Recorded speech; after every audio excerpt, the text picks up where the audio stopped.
In the course of the last few weeks, we've been invited to a number of graduation ceremonies, and the graduation ceremonies themselves are making me reflect. I'm becoming philosophical, melancholic, almost poetic. It's one of those things that sometimes happens. And I'm starting to think about a lot of the things in scriptures that have to do with passing from point A to point B, things that remind us of graduations. I was thinking how even in Genesis, it talks about first day, night came, morning followed the first day. Even from like the very beginning, it's talking about time, about the passing of time. I was also thinking of Ecclesiastes, the also called Kohelet, that how it says how there's a time. Everything has its season. There's a time to love, a time to hate, a time to plant, a time to reap. And there are everything in life has moments. Like everything, like you start off every single day. You kind of forget about this, but it's kind of one of these things. Every single day you start off by, well, most likely you get out of bed. Like 98% of people get out of bed in the morning and go to sleep at night. That's the normal thing, but it has a beginning and it has an end. And a typical meal, I know also with this is like there's exceptions, like people who like eat like as they're like walking, but typically you sit down, you eat, and you get up.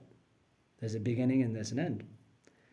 And even when you get in the car, you don't just like get in the car and like stay there. You get in the car, go somewhere, you get out of the car.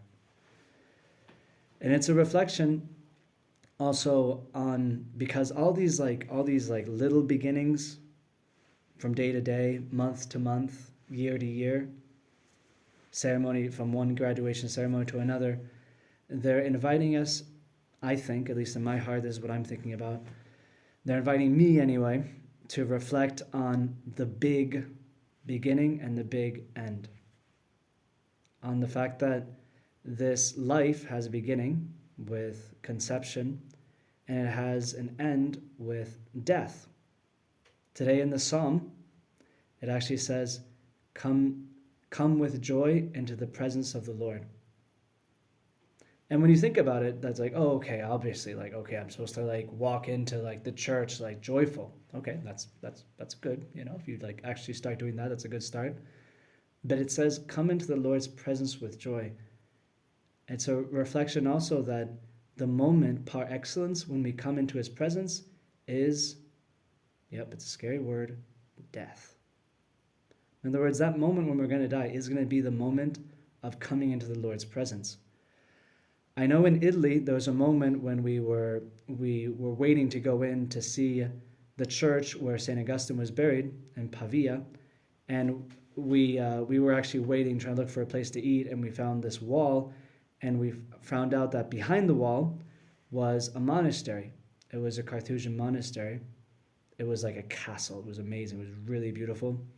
And it was one of those things that was stolen from the church with I think it was the Italian when the Italian government took everything from the church, but they eventually gave it back, and now it's a place that can be visited once again. And within the church, the church looked like a cathedral. It was made by the monks over hundreds of years or whatever. I remember they were showing us the seats, and the seats were made with these black and white, I don't know if they were wood or stones, but they said it would take 10 years per chair to make one of these things. It was just like, it was insane. It was really spectacular. But one of the things that actually did me most good spiritually within this monastery, the Carthusians in Pavia, was an image that was in between the chapel and the houses or the rooms of the monks. In other words, there's an area where the monks would sleep around a certain open area, and so you'd have this open area, and then the monks were a circle around that, and then when the bell would ring and it was time for prayer, they would walk and go into the chapel, and they would pass an archway that had an image of two monks. One was a monk that was looking towards the ringing bell. It was an image of, and he was like in his bed, but he was like all his fingers were twisted, and like his like whole body was like It was pretty much saying, look, I don't want to wake up. I don't want to pray. And the other was the monk, like chirpy, like going to the chapel. And it was meant to be an image. I don't remember exactly how it worked, but the image was supposed to be a reminder of how the monks go to the chapel is the same way that they die. That was the idea. And it was an image of like when the bell would ring, they were supposed to examine themselves. If I were to die, would I go into the presence of the Lord with joy? It's something to ask ourselves. And I was thinking of this with all these graduations, and I was thinking also of that phrase of the psalm that says, Señor, dame a conocer mi fin y cuál es la medida de mis años. Lord, give me to know my end, like help grant that I might know when I'm going to die, so that I might learn to calculate my time. Because typically with like a graduation ceremony or like high school, you know when it's going to end. You know, like, okay, it's coming to the close, you know, it's there. But funny enough, with the most important of all graduations, we don't actually know the date. You know, some people do. St. Don Bosco, he had a dream where there was a series of metal eights that were connected. There was 3 metal eights that were connected, and that was a symbol he understood, he told them, the people who were with him, that it meant that he was going to die in the year 1888, and he did, in January of that year. But it is something to ask for. Lord, may I know when I'm going to die that I might prepare for it.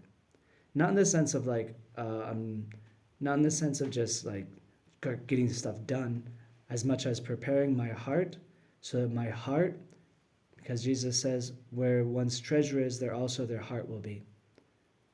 As a way of like preparing ourselves, the best way to prepare ourselves to heaven is to desire heaven. In other words, we're supposed to have, even if we have lots of stuff to do and lots of good things and people we love, the love of our life is supposed to be in heaven. Just like Our Lady, after the Ascension, her heart, her treasure was in heaven. So no matter when she was brought up in the Ascension, in the Assumption, she was ready to go. So we ask her that we also might not be little kids, that we might have more maturity than those who are graduating from high school.